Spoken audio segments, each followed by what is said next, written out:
Hello everyone, आप सभी का हमारे यूट्यूब चैनल पे स्वागत है। और आज से हम लोग यूपी ट्रिपल एससी पेट का सिलेबस पढ़ने की कोशिश करेंगे।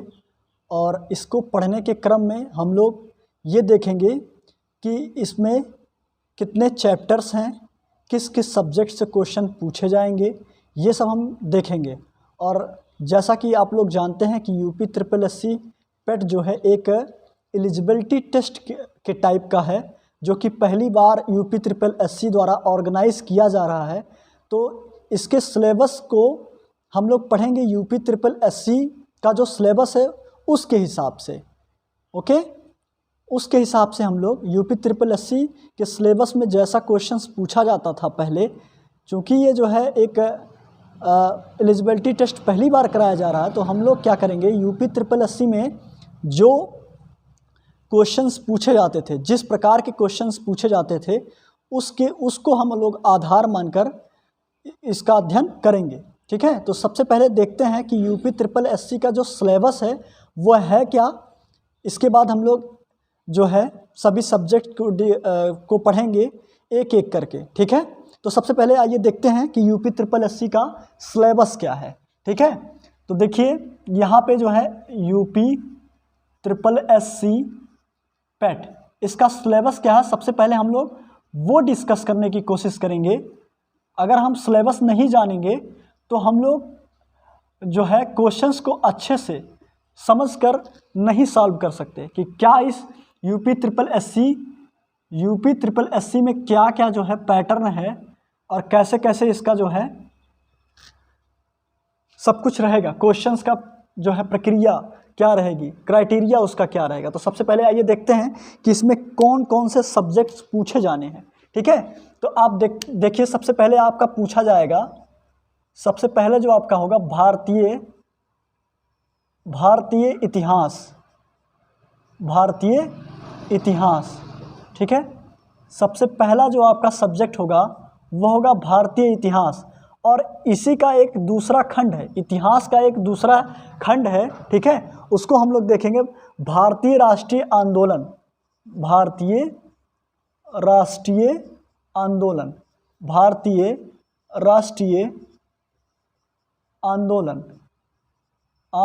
ठीक है, इसको आप लोग लिखते चलेंगे, क्योंकि आपको सिलेबस नहीं पता होगा तो आप लोग तैयारी नहीं कर पाएंगे। ठीक है, इसका जो है सबसे पहले आप लोग एक रफ कॉपी लीजिए। इसके बाद यूपी ट्रिपल एससी पेट का जो है सिलेबस पूरा लिखिए।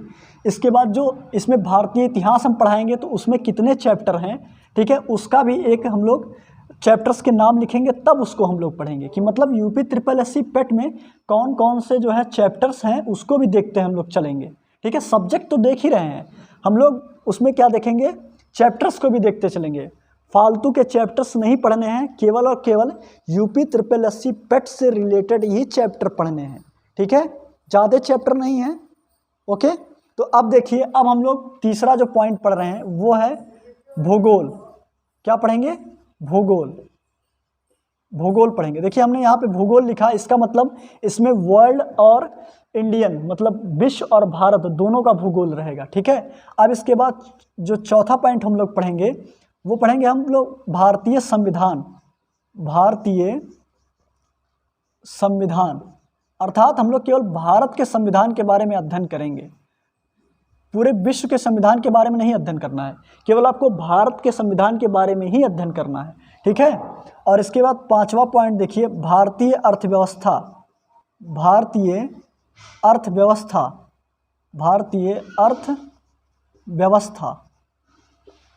हम लोग फिर भारत की अर्थव्यवस्था मतलब इकोनॉमिक्स के बारे में अध्ययन करेंगे। ठीक है, भारतीय अर्थव्यवस्था के बाद हम लोग फिर एक देखिए एक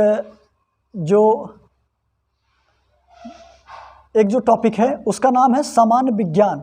हम लोग सामान्य विज्ञान अध्ययन करेंगे। सामान्य विज्ञान, आप लोग को पता होगा कि सामान्य विज्ञान में 3 सब्जेक्ट आते हैं। एक होता है फिजिक्स,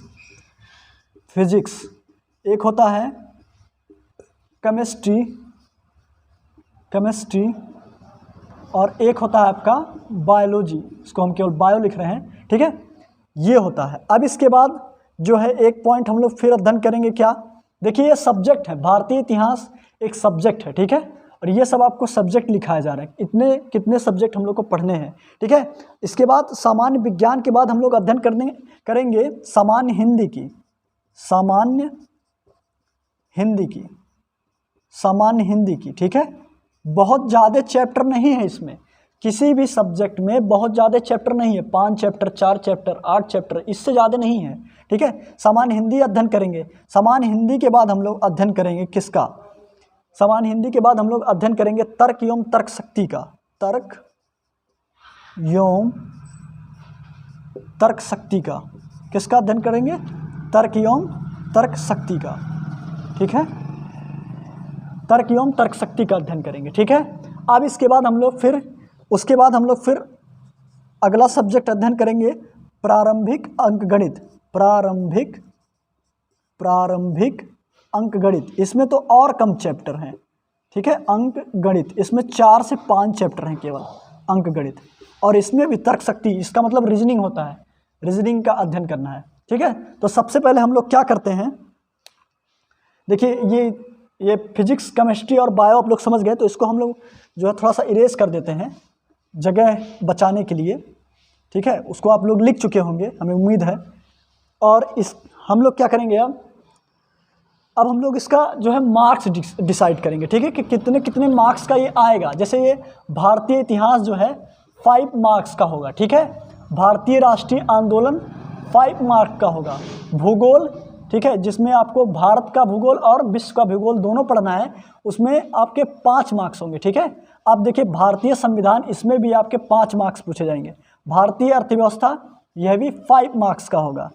इसके बाद सामान्य विज्ञान, यह भी 5 मार्क्स का होगा। सामान्य हिंदी, यह भी आपका 5 मार्क्स का होगा। तर्क एवं तर्क शक्ति, यह भी आपका 5 मार्क्स का होगा। प्रारंभिक अंकगणित, यह भी आपका 5 मार्क्स का होगा, ठीक है। अब इसके बाद इसमें और भी चैप्टर्स हैं, ठीक है, उसको देख लेते हैं। और भी सब्जेक्ट हैं, चैप्टर नहीं सब्जेक्ट है, ठीक है।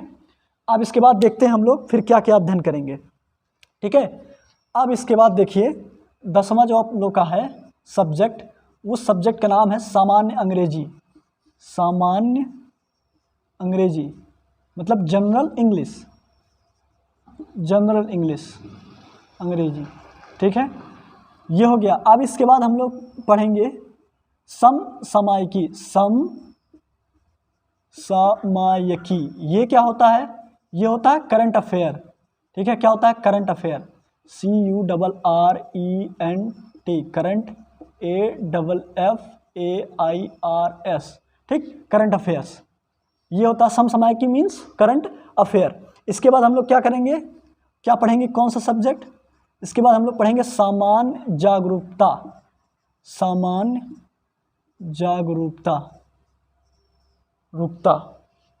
जागरूकता, ठीक है, जिसको हम लोग बोलते हैं जनरल अवेयरनेस, ठीक है। इसको पढ़ाया जाएगा जनरल अवेयरनेस, ठीक है, ये हो गया। अब इसके बाद हम लोग एक और सब्जेक्ट का अध्ययन करेंगे जिसका नाम होगा अपठित हिंदी गद्यांश। अपठित, आपको अपठित जो है एक गद्यांश दिया जाएगा, अपठित हिंदी गद्यांश, ठीक है, इसका अध्ययन करेंगे। इसमें अपठित हिंदी गद्यांश में 2 गद्यांश आपको दिए जाएंगे, ठीक है, और दोनों ही आपको करना होगा। अब इसके बाद अगला जो सब्जेक्ट है वह है ग्राफ की व्याख्या। हम लोग फिर क्या करेंगे, ग्राफ कई प्रकार के होते हैं, ग्राफ की व्याख्या। हम लोग हर प्रकार के ग्राफ एक एक क्वेश्चंस हर प्रकार के ग्राफ का देखेंगे।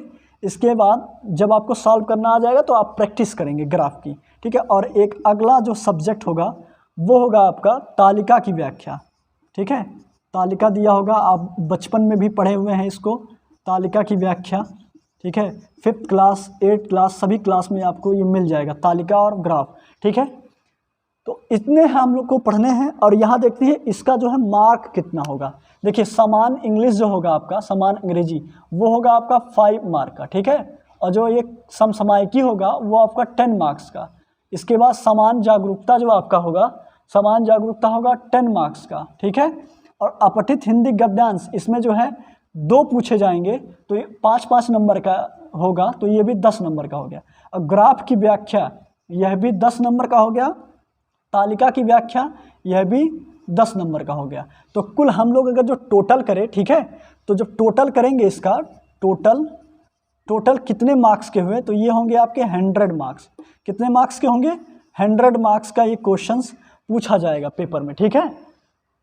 ओके, अब देखिए टाइम कितना होगा, आपको टाइम कितना मिलेगा इसके लिए। टाइम मिलेगा, यहीं लिख देते हैं, टाइम जो आपको मिलेगा वो आपको मिलेंगे 2 आवर्स। 2 आवर्स, केवल आपको 2 घंटे का समय मिलेगा इस पेपर को सॉल्व करने के लिए, ठीक है। इस पेपर को सॉल्व करने के लिए आपको केवल 2 घंटे मिलेंगे, ठीक है। अब पॉज, हाँ, अब क्या करना है आपको, जैसे हमने अभी बताया, पॉज द वीडियो को पॉज करेंगे और इसको अच्छे से लिख लेंगे, ठीक है।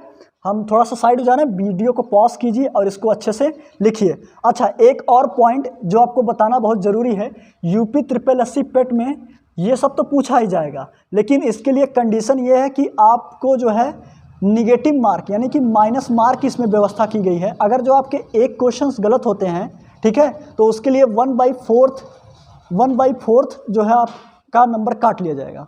ओके, हाँ, तो अब देखिए इसमें आपको कुछ जानकारी देनी है। जैसे यहाँ पे समसामयिकी एक करंट अफेयर लिखा है, ये जो करंट अफेयर है ये आप लोग पढ़ेंगे इसको, ठीक है। ये डेली बेसिस होता है, डेली बेसिस मतलब ये डेली करंट जो है आपको मिलता रहता है, तो इसलिए ये आपको पढ़ना है स्वयं, ठीक है। 15 मिनट 20 मिनट कोई न्यूज़पेपर हुआ या फिर कुछ भी हुआ, आप वीडियो भी देख सकते हैं कहीं किसी चैनल पे जाकर, ठीक है। और ये आप जो है सामान्य हिंदी भी पढ़ेंगे, ठीक है। सामान्य हिंदी भी आप स्वयं पढ़ेंगे। बाकी के जितने भी सब्जेक्ट हैं वो आपको पढ़ाए जाएंगे, केवल हिंदी और करंट अफेयर, ठीक है। करंट अफेयर मतलब समसामयिकी, ठीक है, ये 2 आपको इस चैनल पे नहीं पढ़ाए जाएंगे, ये आप स्वयं पढ़ेंगे। इसको भी आप स्वयं पढ़ सकते हैं, ये भी आप स्वयं पढ़ सकते हैं, ठीक है। तो ये 2 सब्जेक्ट आपको नहीं पढ़ाए जाएंगे, बाकी के जितने भी आपके 13 सब्जेक्ट हैं वो आपको फिर पढ़ाए जाएंगे, ठीक है। तो इसको पढ़ने के क्रम में सबसे पहले हम लोग पढ़ते हैं भारतीय इतिहास, ठीक है। सबसे पहले हम लोग क्या पढ़ेंगे? इतिहास को, ठीक है। तो आप लोग क्या करेंगे, इसको रफ कॉपी में नोट करेंगे, ठीक है। एक नोट बनाएंगे, क्योंकि अगर आप नोट नहीं बनाएंगे तो फिर आप जो है लंबे समय तक इसको याद नहीं रख पाएंगे, ठीक है। और पेपर का अभी डेट नहीं आया है, तो इसको लंबे कार्यकाल तक याद रखना है, तो इसीलिए हम लोग नोट बनाते हुए चलेंगे, ठीक है। इतनी बातें सबको समझ में आ रही हैं, ठीक। अब इसके बाद जो है हम लोग एक सब्जेक्ट को पढ़ते हुए चलेंगे, ठीक है। एक सब्जेक्ट को पढ़ते हुए चलेंगे। तो सबसे पहले जो हम लोग सब्जेक्ट पढ़ेंगे वो होगा भारतीय इतिहास, ठीक है। हो सकता है कि हम आगे भी 1-2 सब्जेक्ट और स्टार्ट करें, जैसे कि भारतीय संविधान हो गया, भारतीय इतिहास हो गया, ठीक है। करंट अफेयर भी जो है कुछ ड्यूरेशन बाद स्टार्ट कर सकते हैं, तो इसको आप लोग देखते रहिएगा, वो हम आपको बताते रहेंगे कि क्या क्या पढ़ाया जाएगा, ठीक है। कौन कौन सा सब्जेक्ट पहले चलेंगे। तो देखिए हेडिंग डालिए सबसे पहले आप लोग, भारतीय इतिहास, भारतीय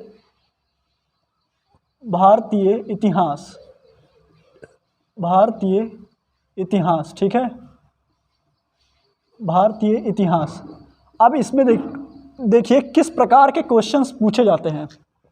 सबसे पहले हम लोग क्या करेंगे, देखेंगे ये कि किस प्रकार के क्वेश्चंस इसमें पूछे जाते हैं, ठीक है। तो देखिए जो यूपी SSS का क्वेश्चंस पूछने का क्राइटेरिया होगा वो होगा ऑब्जेक्टिव टाइप में, ठीक है। यूपी SSS पेट में ऑब्जेक्टिव टाइप्स के क्वेश्चन पूछे जाएंगे। ऑब्जेक्टिव टाइप्स का मतलब क्या होता है, आपको क्वेश्चन दिए रहेंगे और उसके 4 ऑप्शन दिए रहेंगे, ठीक है।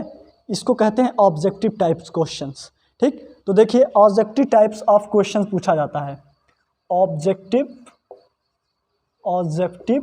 टाइप ऑफ क्वेश्चंस,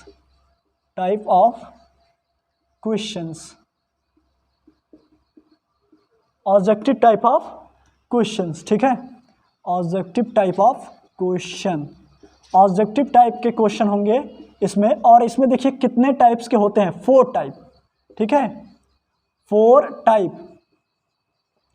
आपको इसमें 4 टाइप के क्वेश्चन देखने को मिलेंगे। कितने टाइप के? यूपी ट्रिपल एससी पेट में जो क्वेश्चंस पूछने का क्राइटेरिया होगा वो आपको 4 टाइप्स में मिलेंगे, ठीक है। तो सबसे पहला, दूसरा, तीसरा, चौथा सब देखते हैं हम लोग कि किस किस प्रकार का ये क्वेश्चंस होगा, ठीक है। तो देखते हैं। पहला जो आपका होगा, पहला जो टाइप होगा वो होगा, पहला जो आपका टाइप होगा वो होगा तथ्यात्मक प्रश्न, तथ्यात्मक प्रश्न, ठीक है, तथ्यात्मक प्रश्न। अर्थात सीधे सीधे क्वेश्चंस पूछेगा, जिसको हम लोग फैक्ट बोलते हैं। क्या बोलते हैं? फैक्ट। सीधे सीधे तथ्य पे क्वेश्चन रहेगा, ठीक है, सीधे सीधे तथ्य पे क्वेश्चंस रहेगा, ठीक है। और दूसरा जो क्वेश्चंस पूछा जाता है वो होता है अवधारणात्मक। क्या होता है? अवधारणात्मक,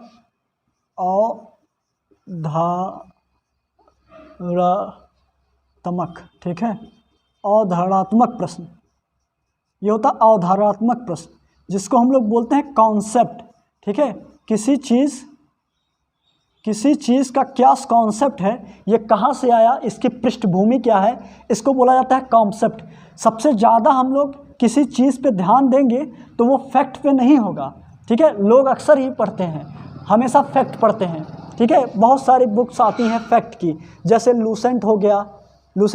इसके बाद आप जो है बहुत सारे ऐसे बुक्स पाएंगे जैसे कि घटना चक्र हो गया, तो उसमें आपके सीधे सीधे फैक्ट दिए रहते हैं, ठीक है। ये मैं नहीं कहता कि कोई भी बुक खराब है, ठीक है, लेकिन उसमें क्या होता है, सीधे सीधे फैक्ट दिया रहता है। तो फैक्ट जो है ज़्यादा दिन तक याद नहीं होता, ठीक है, ज़्यादा दिन तक दिमाग में रहता नहीं है। तो हम लोग जो कॉन्सेप्ट पढ़ेंगे, ठीक है, वो क्या है, कैसे आया, क्यों आया, किस लिए आया, तो ये सब कॉन्सेप्ट बेस होता है। तो जब कॉन्सेप्ट पढ़ेंगे तो हमको फैक्ट याद रहेंगे, ठीक है। और जो तीसरा टाइप का होता है क्वेश्चंस, वो होता है कथन और कारण, कथन और कारण, ठीक है, कथन और कारण, ठीक है, कथन और कारण, ये पढ़ना रहेगा, ठीक है। कथन और कारण, यह भी एक टाइप का क्वेश्चन ही होता है, ठीक है। कथन दिया रहेगा, उसका कारण दिया रहेगा, ठीक है, या आपको कारण बताना पड़ेगा, ठीक है। अब देखिए 4 टाइप का जो होता है, 4 टाइप का जो होता है, सुमेलित कीजिए,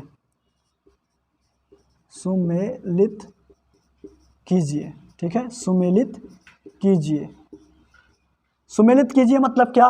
कोई जगह का नाम दे देगा और इसके बाद पूछेगा कि ये किस शासक से संबंधित है या फिर कुछ और, तो उसको सुमेलित करना होगा, ठीक है। तो इसमें देखिए जो आपका पहला टाइप है, ठीक है, पहला टाइप का जो क्वेश्चन है तथ्यात्मक प्रश्न, वो जो है वनडे एग्ज़ाम के लिए है। वनडे एग्ज़ाम में ज़्यादा पूछा जाता है, वनडे एग्ज़ाम में यही पूछा जाता है, ठीक है, वनडे एग्ज़ाम में यही पूछा जाता है। वनडे एग्ज़ाम में केवल और केवल आपका तथ्यात्मक प्रश्न पूछा जाता है, सीधा प्रश्न पूछा जाता है, ठीक है। और अवधारणात्मक प्रश्न, कथन और कारण और सुमेलित कीजिए, ठीक है, ये प्रश्न कहाँ पूछे जाते हैं, किस एग्ज़ाम में पूछे जाते हैं, ठीक है। ये प्रश्न आपको मिलेंगे सिविल में, सिविल मतलब IAS PCS, फिर आपको मिलेंगे नीट में, NEET नीट में, ठीक है, फिर आपको मिलेंगे JRF में, फिर इसके बाद मिलेंगे आपको TGT और इसके बाद PGT में, ठीक है, TGT और PGT में मिलेंगे, ठीक है। यहाँ से भी क्वेश्चंस बनते हैं, कभी कभी कॉन्सेप्ट बेस्ड क्वेश्चंस रहते हैं वनडे एग्ज़ाम में, लेकिन ये बेसिकली ये जो 3 है आपको कहाँ मिलेंगे, इस सब जगह मिलेंगे। और आपके तथ्यात्मक प्रश्न केवल और केवल वनडे एग्ज़ाम में मिलेंगे। तो हमको पढ़ना क्या है, केवल और केवल पढ़ना है ये वनडे एग्ज़ाम वाला तथ्यात्मक प्रश्न पढ़ना है, लेकिन इसमें हम लोग कॉन्सेप्ट को भी सीखते चलेंगे, ठीक है। आप लोग क्या होता है, बहुत सारे लोगों को ये पता है कि बहुत सारे ऐसे चैनल हैं जो ट्रिक के माध्यम से याद करा देते हैं कि पड़ोसी देश कितने हैं, हमारे जो है भारत की कर्क रेखा जो है, मतलब कर्क रेखा कहाँ से जाती है, भारत के किन किन राज्यों से होकर जाती है, ठीक है। तो ये सब जो है ट्रिक के माध्यम से जो सॉल्व कराते हैं। अभी आपको रीजनिंग में हुआ, रीजनिंग में जो है ट्रिक बताएंगे, मैथ्स में भी ट्रिक बताएंगे, ठीक है। फिर बाद में जब आप पेपर्स में पहुंचेंगे, पेपर देने पहुंचेंगे, तो आपको जब पेपर आप क्वेश्चंस देखेंगे तो आपको क्या पता चलेगा?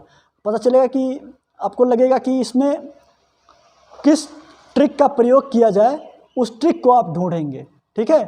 और इस तरह आप जो है ये ट्रिक नहीं लगा पाएंगे कि इसमें कौन सा ट्रिक लगेगा, ठीक है।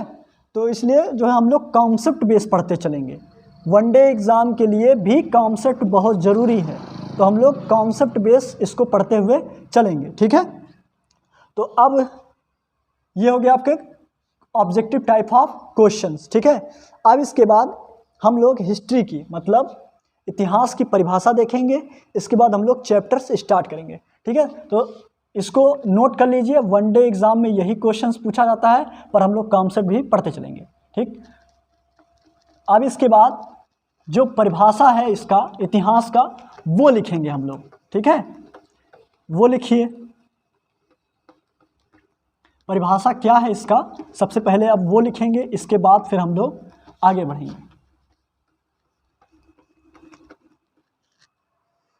चलिए लिखते हैं इसका परिभाषा कि इसका परिभाषा क्या है, ठीक है। परिभाषा, ठीक है। परिभाषा लिखेंगे इतिहास की, ठीक है, कि मतलब इतिहास किसको कहते हैं, उसका डिफिनीशन लिखेंगे। आप हमारे साथ लिखते हुए चलेंगे, ठीक है। तो देखिए,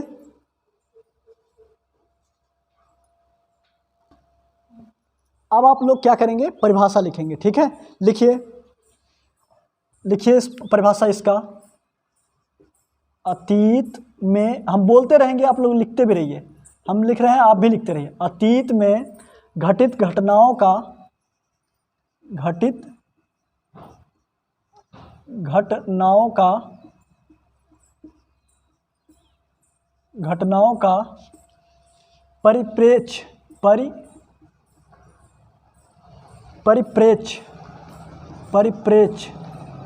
परिप्रेक्ष्य मिस होता है कॉन्टेस्ट, ठीक है, कि क्या क्या इसमें मिला है उसका कॉन्टेस्ट, ठीक।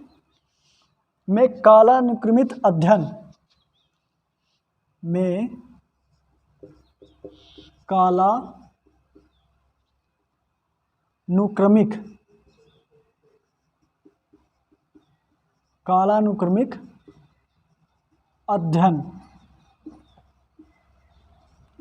कालानुक्रमिक अध्ययन जो कि साक्ष्यों एवं स्रोतों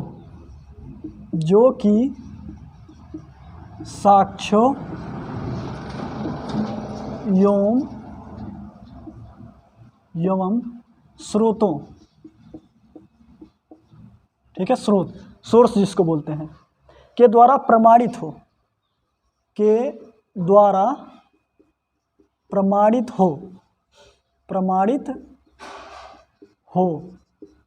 ठीक है, इतिहास कहलाता है। इतिहास कहलाता है, ठीक है, इतिहास कहलाता है। देखिए, अतीत में घटित घटनाओं का, ठीक है, जो भी हमारे पीछे अतीत में घट चुकी है बातें, उसका परिप्रेक्ष्य, ठीक है, कॉन्टेस्ट में कालानुक्रमिक अध्ययन, मतलब उसका जो है स्टार्टिंग से लेकर और एंड तक अध्ययन, जो कि साक्ष्यों एवं स्रोतों के द्वारा प्रमाणित हो, ठीक है। ऐसे नहीं, जो कि साक्ष्यों मतलब उसका कहीं ना कहीं साक्ष्य हो, और स्रोत उसका कोई ना कोई सोर्स हो, ठीक है, के द्वारा प्रमाणित हो, उसे कहा जाता है इतिहास। क्या कहा जाता है? इतिहास, ठीक है। अब इसके बाद हम लोग क्या करेंगे, इतिहास का विभाजन देखेंगे कि इतिहास को कितने भागों में विभाजित किया गया है, ठीक है। तो देखिए, इतिहास को कितने भागों में विभाजित किया गया है, सबसे पहले वो देखते हैं, ठीक है। इतिहास का विभाजन, हेडिंग डालिए, इतिहास का विभाजन। इतिहास का विभाजन, इसको इरेज करते हैं, हेडिंग डालिए आप लोग, इतिहास का विभाजन।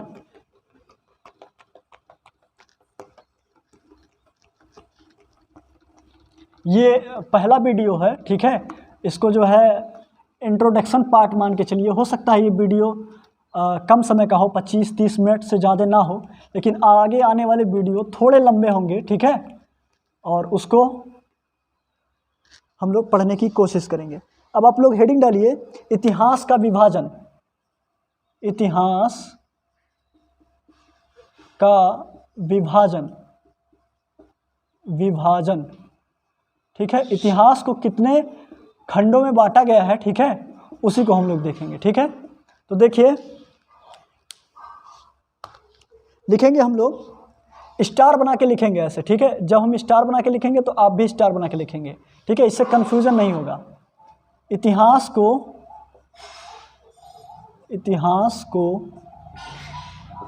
3 खंडों में बांटा गया है, 3 खंडों में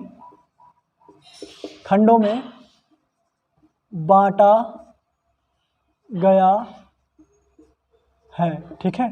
3 खंडों में बांटा गया है। कितने खंडों में बांटा गया है? 3 खंडों में। पहला जो है वो आपका है प्रागैतिहासिक काल, प्रागैतिहासिक काल,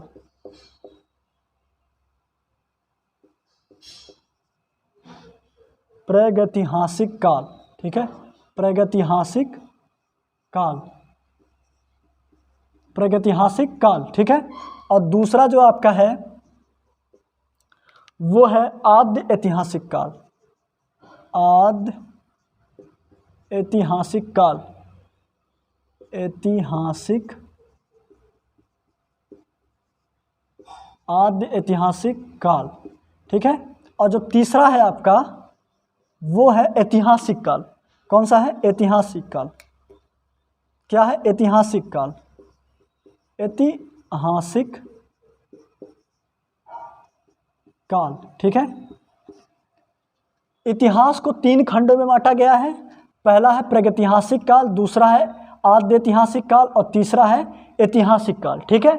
तो अब इसमें जो है किस बेसिस पे बांटा गया है इसको देखिए, ठीक है।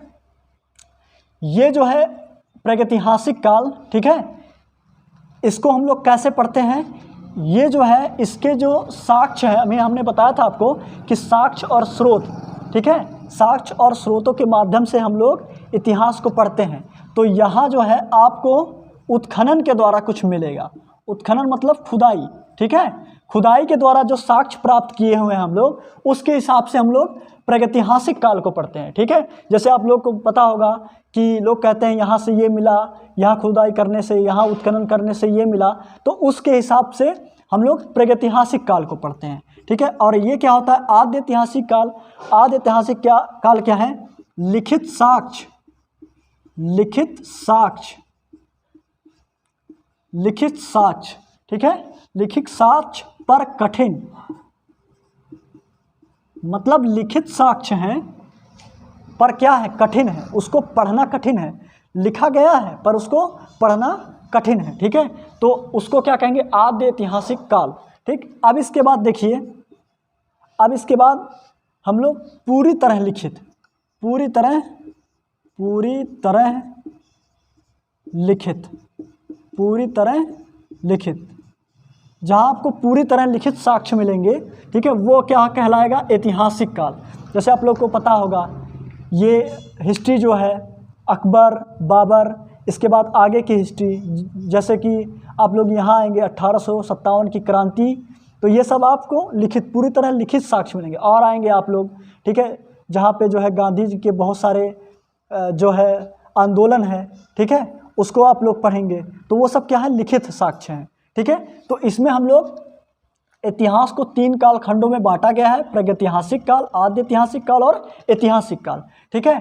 तो इसमें जो हम लोग को आप पढ़ना है वो चैप्टर्स देखेंगे अब लोग, ठीक है, चैप्टर्स देखेंगे, ठीक। आप देखिए पहले जो है चैप्टर का नाम डालिए आप लोग, ठीक है। देखिए लिखित साक्ष्य पर कठिन, यही हम लोग को पढ़ना है, ये हम लोग नहीं पढ़ेंगे, ठीक है, ये हम लोग का सिलेबस में है ही नहीं।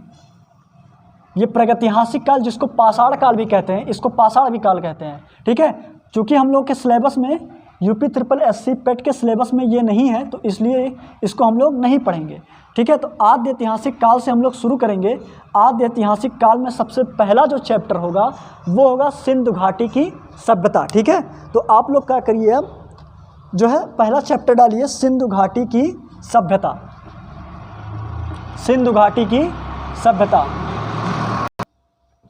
हाँ, तो अब हम लोग क्या करेंगे, जो सबसे पहला चैप्टर हम लोग पढ़ेंगे, पहला चैप्टर जो इतिहास में हम लोग को पहला चैप्टर पढ़ना है, उस चैप्टर का नाम है सिंधु घाटी की सभ्यता।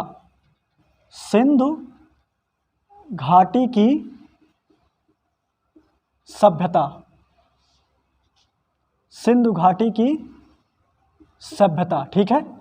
इसको हमको सबसे पहले पढ़ना है, ठीक है। इस चैप्टर हेडिंग डालिए से, पहला चैप्टर ये है आपका सिंधु घाटी की सभ्यता। अब इस चैप्टर को पढ़ने के क्रम में हम लोग बहुत सी चीज़ें पढ़ेंगे, जैसे सभ्यता का नामकरण कैसे हुआ, सभ्यता का काल तिथि क्या है, काल निर्धारण क्या है कि उसका जो है कार्यकाल है वो कितने से लेकर कितने समय तक उसको रखा गया है, फिर सभ्यता का विस्तार कहाँ से कहाँ तक था, ठीक है। इस सभ्यता के निर्माता कौन है, ठीक है, इस सभ्यता का नाम किसने दिया, ठीक। अब इसके बाद इसका जो है इस सभ्यता का सबसे विशालतम शहर, नगर, ये सब पढ़ेंगे। इसके बाद इस सभ्यता के आर्थिक, सामाजिक और बहुत सारे दृष्टिकोण के माध्यम से इसको पढ़ेंगे, ठीक है। तो अब हम लोग मिलते हैं नेक्स्ट वीडियो में, तब तक के लिए आप लोग इतना रिवाइज़ कीजिए, ठीक है। और आपको करना क्या है, करना केवल आपको यही है कि इसको रिवाइज़ करना है, नोट डाउन करना है और इसको एक बार और पढ़ना है, बस इतना ही काम आपको करना है, ठीक है। धन्यवाद।